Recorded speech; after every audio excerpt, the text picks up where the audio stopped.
So today's lab tip is basically just around metric conversions. So you're doing some calculations last day in the lab around magnification and size of the specimen and those kind of things. And I have this table from the lab manual, and you can see it's showing what the conversion is between these things. I think most people are probably familiar with converting between centimeters and millimeters. It's when we start to get to the micrometers and nanometers that things get a little bit fickle and that people aren't as familiar with those units. The two units we are going to be using the most in Biology 107 are, of course, millimeters and micrometers. So that is the one conversion that if you need to know one at all, that's the one to know for this course. So a meter is 1,000 micrometers, which is basically a meter is 1,000 millimeters, which is 1,000,000 micrometers. So this is 10 to the 3 and 10 to the 6. Let's take a look at a sample calculation. So here is, it says convert 0.024 millimeters to micrometers.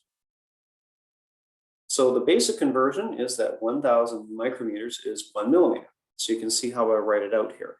And you can just multiply by 1,000, but I like to follow the units so that I'm making sure I'm not losing track of anything. So in this case, if you take a look at that conversion formula, 1,000 micrometers is 1 millimeter. My millimeters cancel out and my final units will be micrometers. So make sure you do punch that into your calculator correctly. I know sometimes people put 100 or 10,000 instead of 1,000, and obviously that's going to give you the wrong number. Here's another one. You can see I wrote it out instead of putting the abbreviations. Convert 135 micrometers to millimeters. A micrometer, by the way, is sometimes also called a micron. So you may see that term somewhere. So this is just the reverse conversion. So in this case here, I'm going to be dividing by 1,000. So 135 micrometers times 1 millimeter divided by 1,000 micrometers. The micrometer part cancels out, and I'm going to get my answer in millimeters, which is 0.135. That's it for lab tips. Let's get back to viruses. This is about where we left off. We were talking about virus structure, and I had told you that a virus basically has some sort of nucleic acid. Could be DNA or RNA, could be single-stranded, could be double-stranded. So you could have single-stranded DNA or you could have double-stranded RNA. This is kind of a little unique. You don't see those necessarily, all these options in a normal biological entity. The nucleic acid is surrounded by a protective protein coat. This is called a capsid. And this is your basic virus structure in many cases. Some viruses, this is it. Other viruses may have some other bells and whistles, some other features. So for example, they might have a membrane that they took while they were budding from a host cell. We actually call this an envelope. It's not like a functional membrane that's transporting solutes across and those kind of things. So we call it an envelope instead of a membrane. And embedded within that membrane are viral glycoproteins. So these are proteins made during the virus production process. And sometimes we call these spike proteins. And so a lot of people talk about the spike protein of the coronavirus because that's what our vaccines are built against. So more on coronaviruses. I'm not sure if we'll get to them today. If not, it'll be next day. So this was the slide I finished off last day, just showing you some different virus structures. You can see all of them have a nucleic acid, and it could be DNA, it could be RNA. All of them have a protein coat. It may come in different shapes. You can see the one on the left is a helical coat. The one in the middle is more geometric, and the one on the right is actually helical as well. And you can see actually there's several layers to it. Some of these viruses have a membrane on them, and that's shown in the one on the right. I'll show you a few more viruses here. I have lots of pictures of them, and you get an idea of what some of them actually look like. So here's a helical virus, and a couple of examples there is the tobacco mosaic virus. That was actually the first virus ever discovered, and so it's featured in a lot of studies because it's the biology of it is really well understood. And there's Ebola virus on the right. It's actually very, very long and skinny, and often forms little knots on itself. And you can see what it looks like there. Here's some polyhedral viruses. The capsid proteins kind of make up these little triangles, and the triangles kind of make up a three-dimensional structure. The more triangles you have, the bigger the structure you can have, and the bigger the genome. A couple examples there: adenoviruses, poliovirus. Adenoviruses are another variety of viruses that can cause you a cold. Poliovirus can cause paralysis, and most of us have never seen polio because it's been eradicated in at least the Western Hemisphere for decades now. So the most common viruses that we see in humans are the envelope viruses. And we're going to be talking about the SARS coronavirus a lot, but envelope viruses also include HIV, another famous virus, and the influenza virus, which is something that plagues Canadians quite frequently. I can see somebody has their hand raised. Do you have a question? Yes. When you showed us the image of the Ebola virus, was it just the DNA of the virus, or is that no, that's code that it has? That's the whole virus. It actually has RNA. It's an RNA virus, and the RNA is actually inside this. So it's a big, long, skinny strand.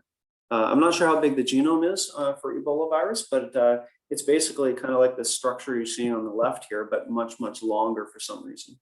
Okay. Yeah, it's kind of curious. I always thought it was interesting that it was long enough to form these knots. I don't think there's any function there. I think it's just tangling in on itself. Okay. Good question. So like I said, for animal viruses, envelope viruses are super common. And here's three that I've talked about in different versions of this course this year. I'm going to talk about coronaviruses rather than HIV and influenza. But they are similar structured in terms of having that envelope, that membrane kind of component around them. Some viruses are called complex, and it means they usually have a few extra weird structural features. This one here is called a bacteriophage. So there's the word down there, bacteriophage. Bacteria means bacteria, and phage means eater or eating. So literally this means eater of bacteria, and these are basically viruses that infect bacteria such as E. coli. And if you take a look at this particular virus, the head structure is your basic virus structure. Nothing too complex there. It has DNA and it's surrounded by that protein capsid coat. But the unique thing is it has this big tail structure here. And the tail structure is, it's kind of like a big syringe, really. And it's used for injecting the DNA. And I'll show you a video of this Bacteriophage T4 here in a moment. But it's kind of fancy and interesting, and it's a complex virus. What can I say? And of course, there is the internet. And I was looking for a picture of Bacteriophage. I found this little animation, thought it was cute, thought you might enjoy it. So I think the bottom line is to say that viruses come in many shapes and sizes. And if you compare them to something such as E. coli, so this is E. coli here, of course, and it is visible under a light microscope. And all of these viruses are not. Maybe a pox virus would look like the tiniest speck you could imagine. It would be just barely visible, but you're not going to see any details, and you're not going to recognize it as a virus. So for any details, you need an electron virus or an electron microscope to see these. And like I said, many shapes and sizes. So a little bit more back on what is a virus. And I had thrown this table at you last day and said we'd come back to it. So here we are. You can see that first line. A virus is technically an intracellular parasite. So what does that mean? It means it lives inside a cell. It has to have a cell as a factory to make more of them. Animal cells, we don't need, we have our own cells. There's a few parasites that are sort of exceptions. If you look in the bacterial world, the animal world, there are some parasites and pathogens that do have to live inside a cell. Chlamydia under the bacterial world is an example. The malaria parasite out of the other world is another example, but they're kind of exceptions, right? And they're actually don't grow the same way a virus does. Does a virus have a plasma membrane? No, although I would say sometimes they have an envelope. So maybe I could change that and say sometimes have an envelope, but not technically a living membrane that's transporting things around. Animal cells and bacterial cells have both DNA and RNA. They do all cell functionings. They have ribosomes. Viruses do not. So a little bit different, right, in terms of what's going on. They're much more basic. Animal cells and bacterial cells are cells. They make ATP. They do respiration. Viruses do not.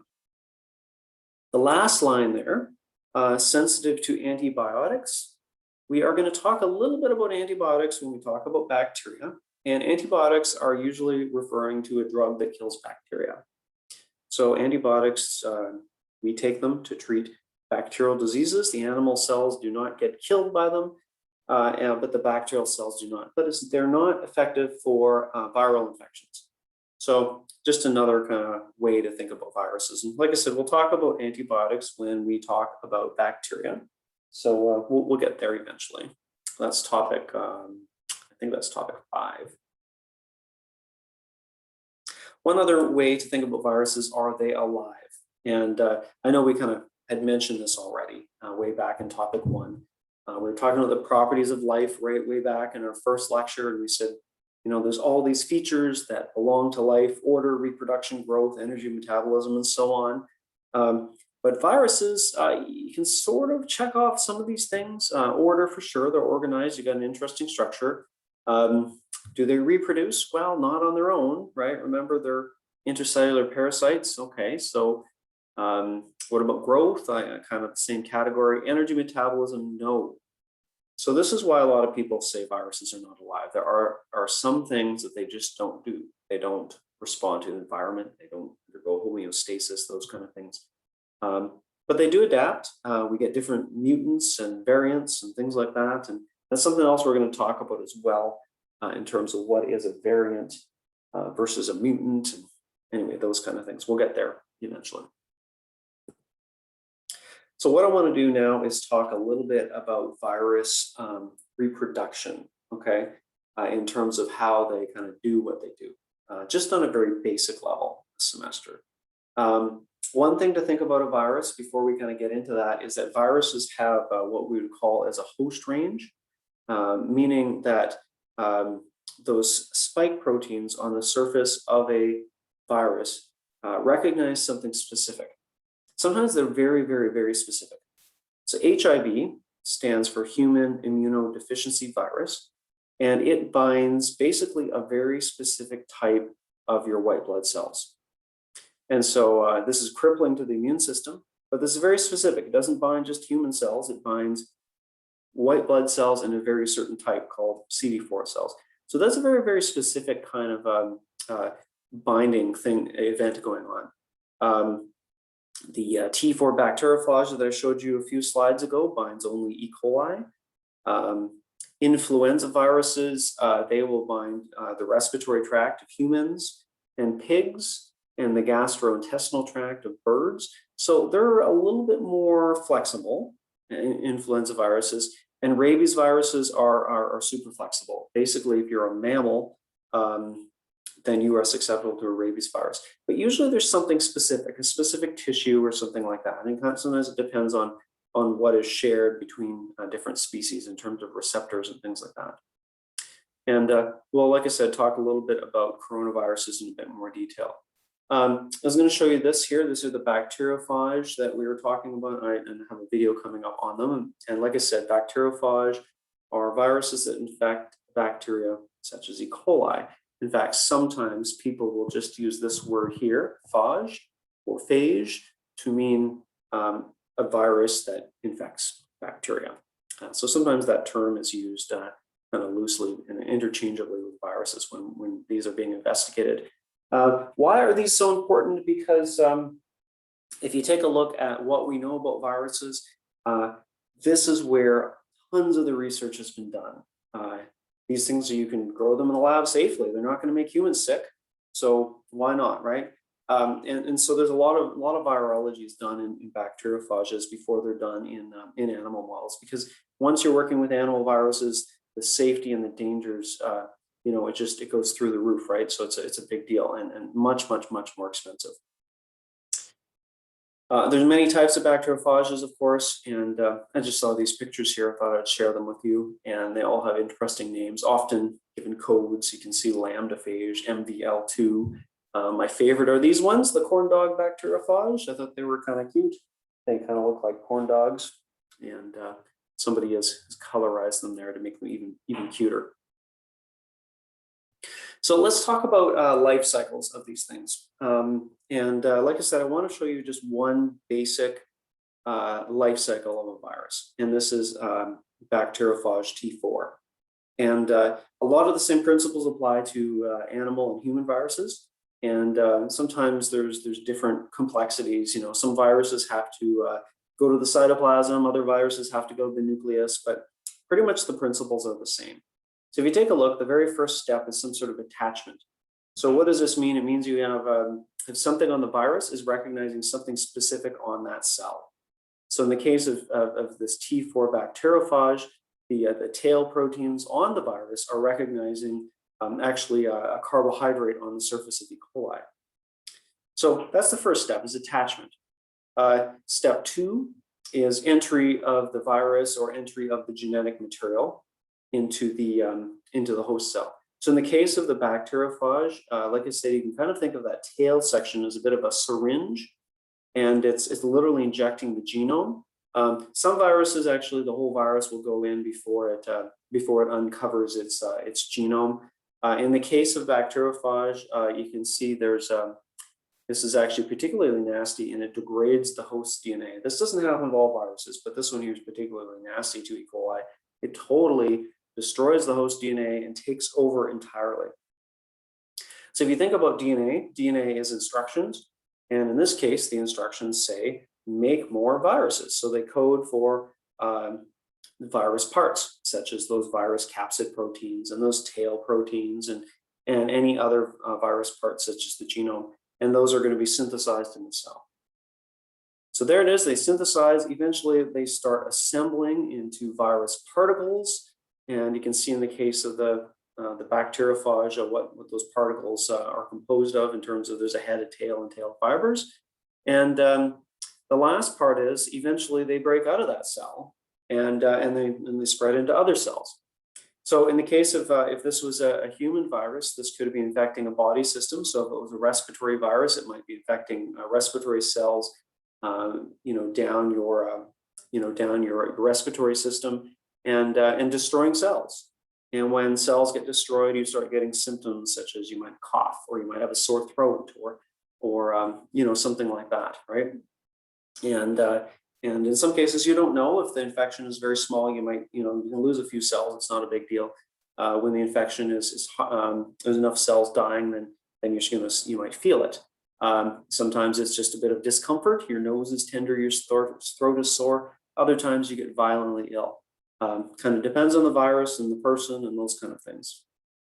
There are other types of virus life cycles I'm not going to get into in terms of variations on these things. I wanted to kind of get into animal virus life cycles here. But before I do that, I'll just show you this quick video here showing you a bacteriophage infection. The infection in real life takes maybe an hour and a half, 100 minutes or so, something like that. This you can see is nice and short, but you'll see it happen. I'll let that play for you right now.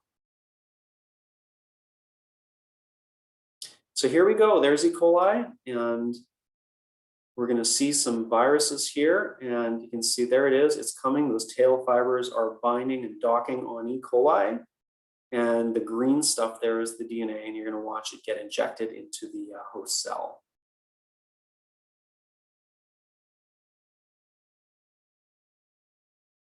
So there it goes.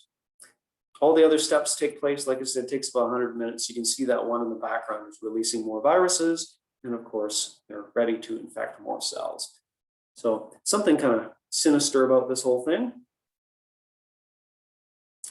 So let's talk a little bit about animal viruses, and also have a short video to show you regarding animal viruses as well. And like I said, if you think about an animal virus, there's a few different things that are different, right? Animal cells don't have a cell wall. Bacterial cells do. So that actually makes it easier for viruses to get into animal cells. On the other hand, some viruses have to make it all the way to the nucleus, so that's a little bit of an extra barrier to get through.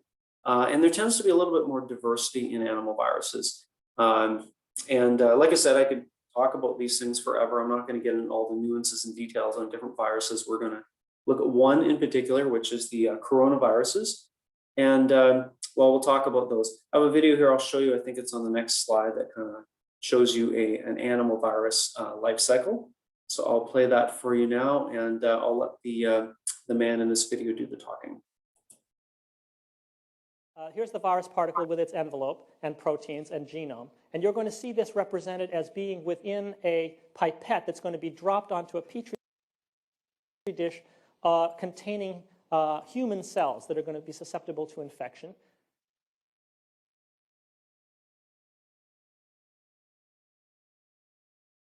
Here's a blow-up of a single cell. Keep your eye here. These are the cell surface receptors. Here comes the virus particle that's going to bind.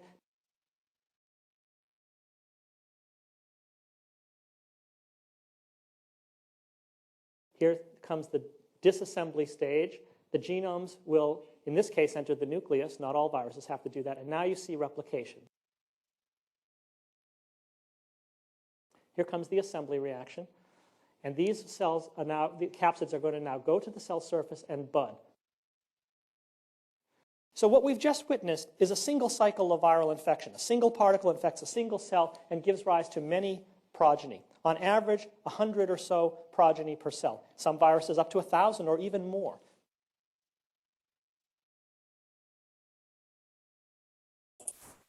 Okay, so like I said, nice little short video kind of showing you something a little bit different from the bacteriophage. But lots of options with these animal viruses. There's the picture from the textbook, and you can see they're showing a little bit more in terms of what is going on with the envelope and some things we haven't really talked about, but you can see, for example, that these viral glycoproteins right here are made in the endoplasmic reticulum, and we're going to talk about the endoplasmic reticulum and what it does and all that, but you can see these ones are escaping by budding. And so, like, sometimes some extra steps, sometimes it's easier. It depends on the actual virus. There's many of them out there, and a whole variety of things that they can do. So just before we get into coronaviruses, I want to talk a little bit about a few other things. One is about virus classification, because we were talking about classification back in Unit 1, and just want to kind of expand that a little bit with viruses. So I'm going to be showing you this diagram here several times, and you can see it's showing what the normal steps are in a normal cell, right? In a normal cell, DNA is replicated. That's what the little circle part is. And the DNA gets made into, the DNA is used to make RNA, messenger RNA, that's called transcription. And the RNA is being used to provide information for the amino acid sequence in proteins, and that's called translation. So it turns out that viruses, they're not made of cells. And so they actually do things a little bit differently. And it turns out there's actually 7 different ways for them to do this. And this is actually one of the classification systems for viruses. It's called the Baltimore classification system. And there's a key point I'll get to in a minute here. So you can see group 1 viruses are double-stranded DNA, and that's used to make RNA, which is used to make proteins. Group 2 are single-stranded DNA, and that single-stranded DNA is converted into double-stranded DNA, which is then used to make messenger RNA, which is used to make proteins. Group 3 is double-stranded RNA, and then that's used to make messenger RNA. Group 4 is single-strand RNA, and group 5 is also single-strand RNA, but they're of a different sense, that negative positive thing. We haven't talked about what that means yet, but it doesn't really matter. Just 2 different ways to do the whole thing. Something like HIV is used to, it's actually an RNA virus, And that RNA is converted back to DNA before being converted to RNA. So it's kind of a weird thing going on. That's why it's called a retrovirus, because it's kind of doing things backwards.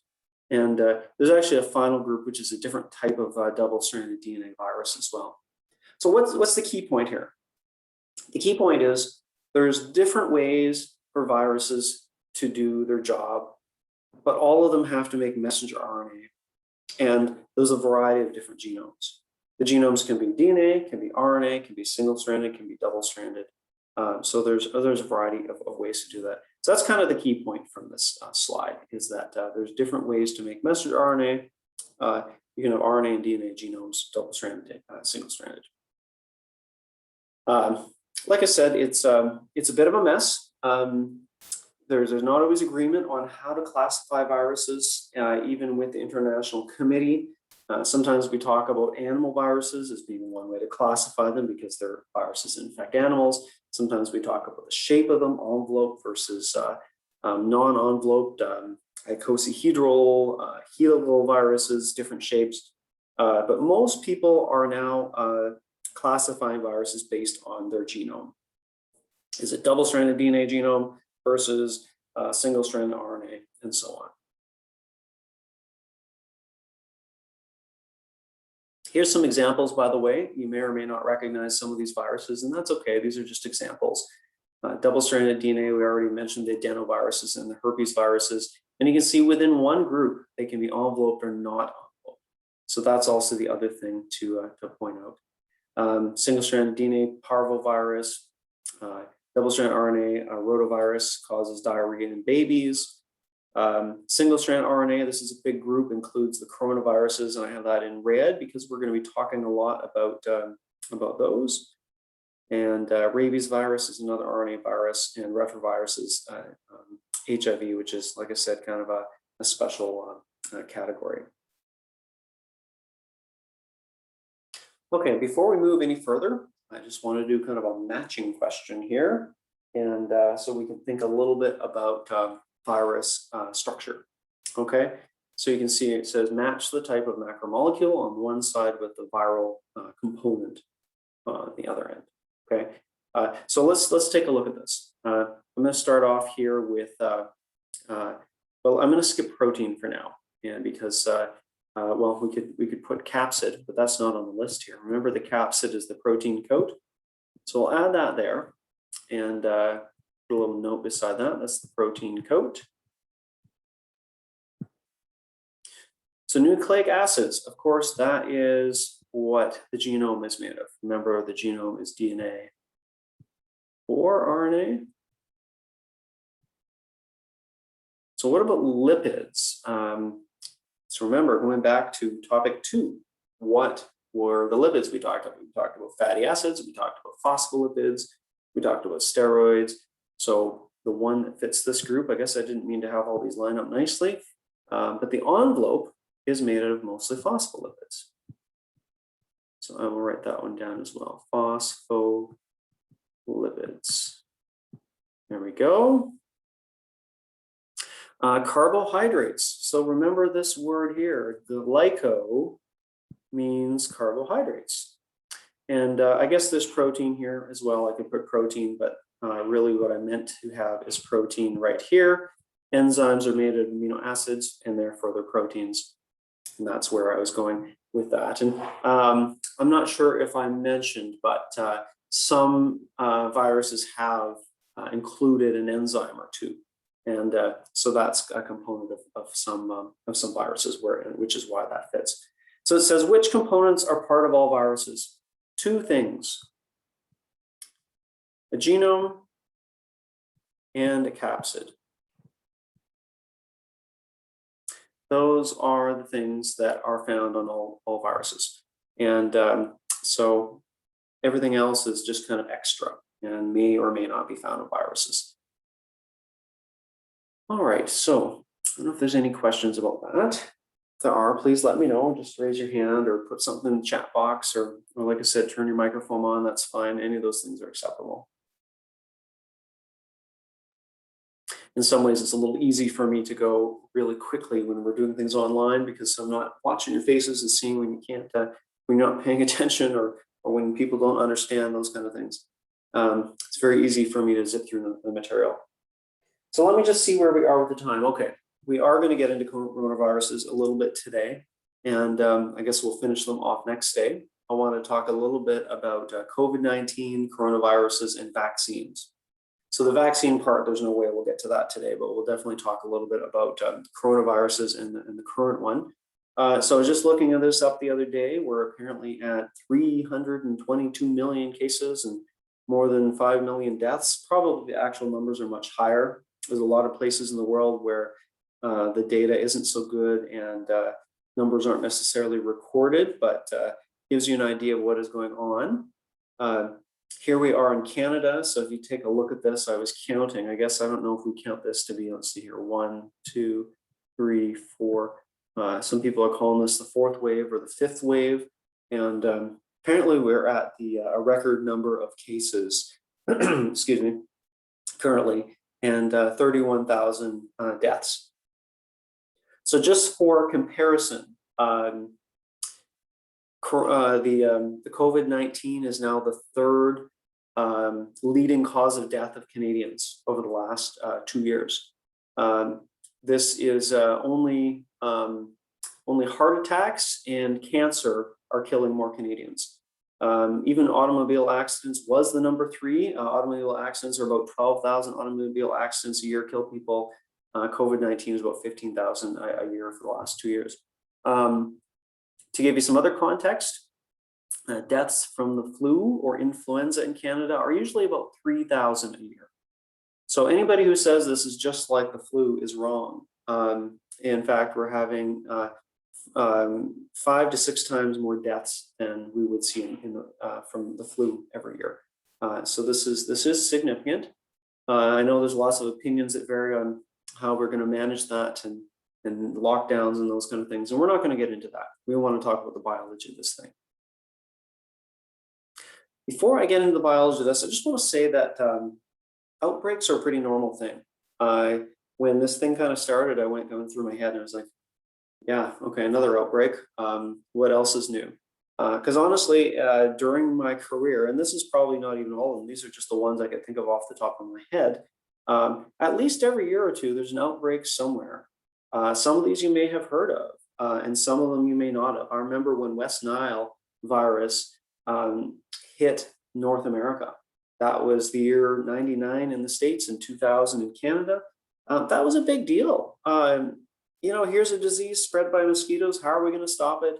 How many people is it going to kill? And turns out we were able to manage it quite well in terms of you know, understanding where and when to look for the symptoms. It's not something that generally affects Northern Albertans, but if you live down in Lethbridge and Medicine Hat, there are always cases down there every year.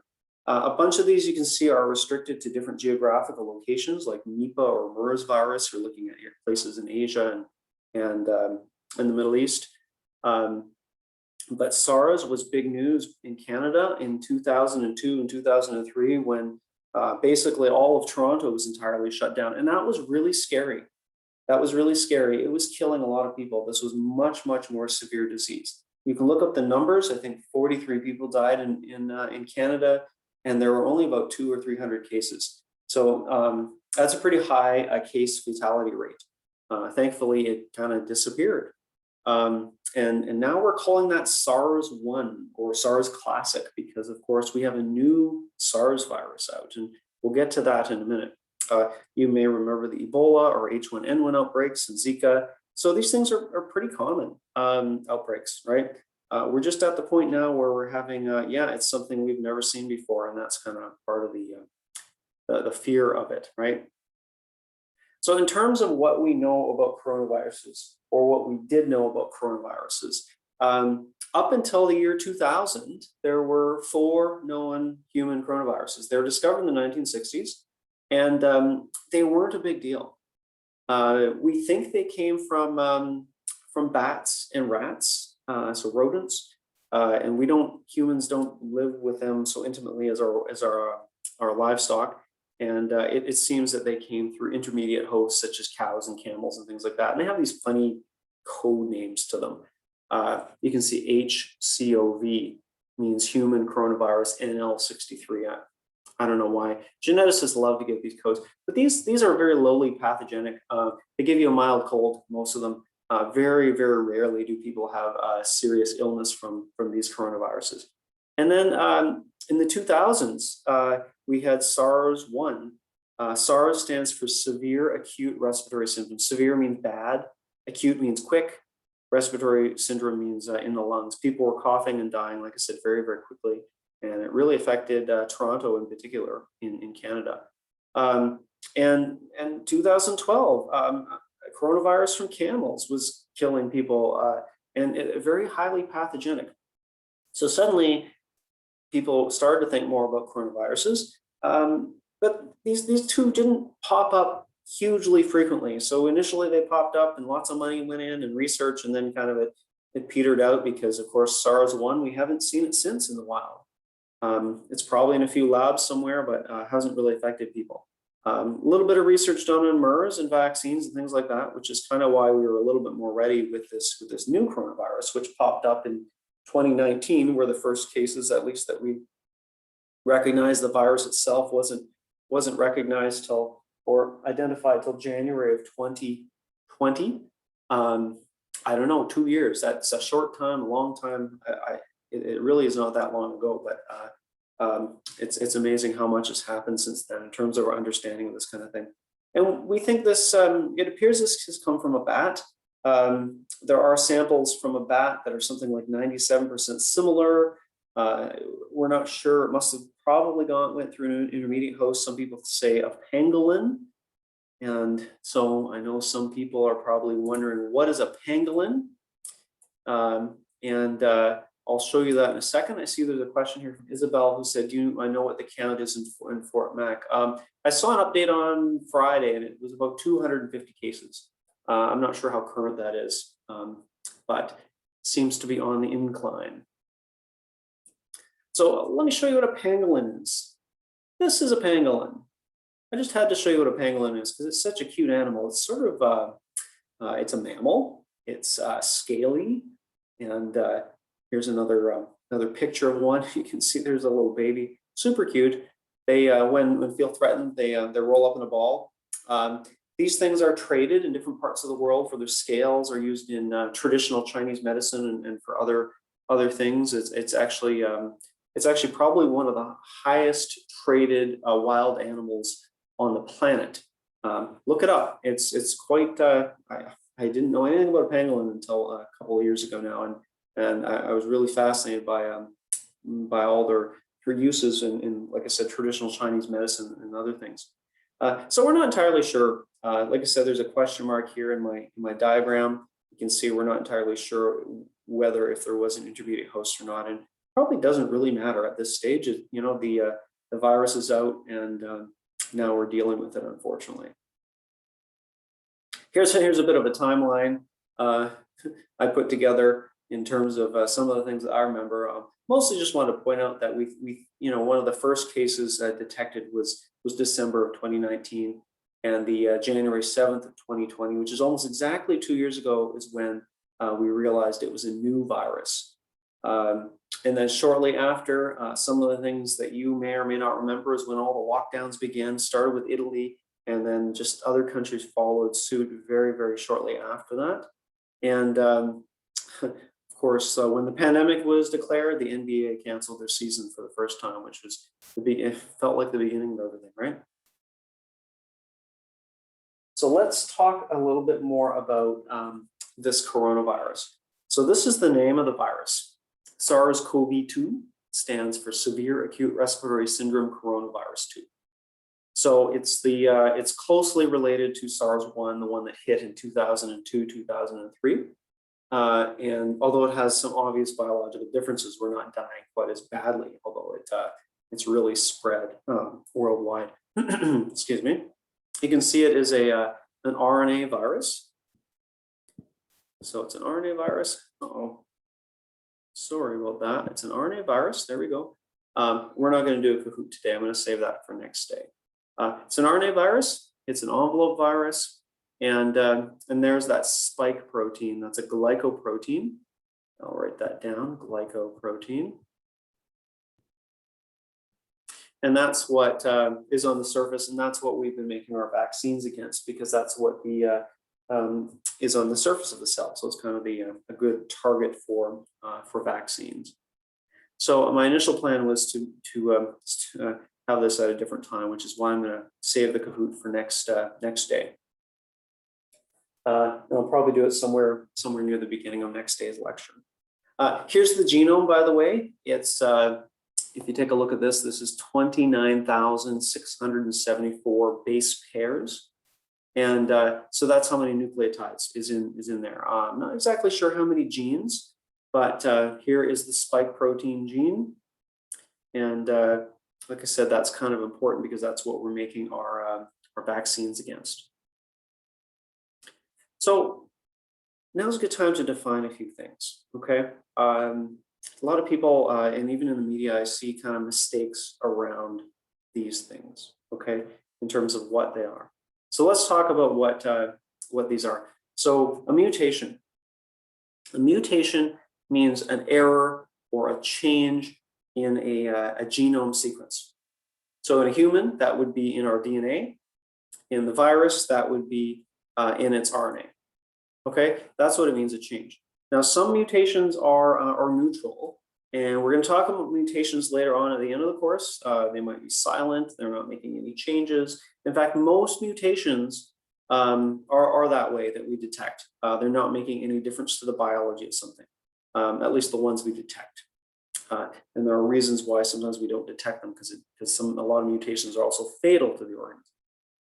So another term that's used is strain. And a strain is considered a new type. So often it has distinct properties. And so, for example, when we have influenza, we had that H1N1 pandemic, and that was considered a new strain. It had different biological properties. It was making young people sick, really sick, and influenza doesn't usually make young people so sick. And it was making animals sick and things like that. And so it had some new properties. Kind of the intermediate property or intermediate term that we're seeing a lot is variant. So variant means it has some mutations. It's different from our original one that we detected, but we're saying it's not different enough to be termed a distinct strain. Sometimes strain and variant are used interchangeably. I'm not sure why, where the bar is. It seems that these the Delta and the Omicron variants seem to have some new, one would say that it appears that they're more infectious and a few other things. And does that not qualify to be considered a new strain? I don't know. It's all semantics, and it's something the virologists can argue about. But it turns out our current vaccines do seem to recognize these new variants, which is one reason to consider maybe they're still a variant and not a strain. So it's just kind of how different it is compared to the reference strain is what we're looking at in terms of a strain versus a variant, that kind of thing. I haven't updated this slide since last semester to add Omicron. There's still a lot we don't know about it, but here's some of the strains or some of the variants that did pop up that were at least talked about a few months ago. Initially, we were naming these things after the locations, like the United Kingdom strain or the South Africa strain. And I think I mentioned before, when it comes to viruses, people don't like that. Nobody wants to be known for the place where a certain virus came from, right? So they started changing them to use the letters of the Greek alphabet. So alpha, beta, gamma, delta. Now we're at Omicron, right? Which is a weird letter that no one has heard of, but it's there. Look up the Greek alphabet. There's a lot we don't know about these kind of other variables down here, right? It's very hard to get data on these things. We'd have to do an experiment where you round up a bunch of humans and put them in cages to really understand this whole thing. If you think about transmission, there's so many different things going on. People are back to work, kids are back to school. In one country or one city, people are masking really well, and another they're not. There's different cultural practices, in terms of handshaking, and it's very hard to study these things. It does appear that Delta and Omicron are transmitting faster. We don't know why. We don't know whether it's has something to do with the biology of the organism, or whether it has to do with just changes in terms of what people are doing. Like I said, a lot of people are back to work. A lot of people are tired of washing their hands. You got all sorts of things like that going on. There is some indications that the Delta and Omicron variant produce more virus particles. So if you think about it, if let's say your mucus from Alpha has, let's say 1,000 virus particles and Delta it's 10,000. Well, that's going to make it more infectious just because there's more viruses to spread as the person sneezes or cough or whatever. There's also some indications that the vaccines might be less effective. I think there's some debate about how much. Again, it's very hard to tell unless you're going to do a massive clinical trial with 60,000 people or something like that. You know, this is all part of the story, and this is kind of information that's going to take us really years to fully understand what is going on in terms of the actual research and the studies. I see there's a question here. Somebody's talking about concerns in China started in 2018. Yeah, and that's one of the things when we go back in the media and things like that and start to look at some of the data, there is some indications that there were things going on prior to December of 2019. I was reading about, for example, some wastewater in Spain was being tested, and they found evidence of the coronavirus in it that dated back to, I think it was August of 2019. So that seems to give an indication that it was floating around in Spain way before we knew about it in China, right? Which is again another reason why we shouldn't call it the China virus or something like that, because honestly, we don't know its exact origins at this point. Maybe we'll never know, maybe we'll have an idea. It doesn't do us any good to blame any one people group at all, that's for sure. Kind of drives me nuts when those kind of things happen. So let me just show you a little bit about the life cycle, and that's probably about where we'll finish today, and then we'll come back and talk about it a bit more next day. If you take a look at this, this is, you can see up here, here's the virus, and it has this spike protein here, and the spike protein binds a receptor. It's called the ACE2 receptor. And this is something that's actually found in your respiratory system. And it turns out as you get older, you have more of these receptors, which is probably the reason why young children don't get as ill most of the time, because they don't have a lot of ACE2 receptors. So this is found in the respiratory system. It's also found in your vascular circulatory system. So it turns out that this disease actually is not just a respiratory disease, but it's also a vascular disease, which is why we get a lot of weird symptoms out there and why some people get quite sick in weird body systems.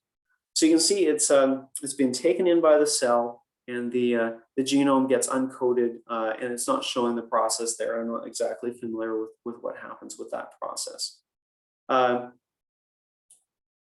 So at that point, the genome is RNA, and the RNA is found by a,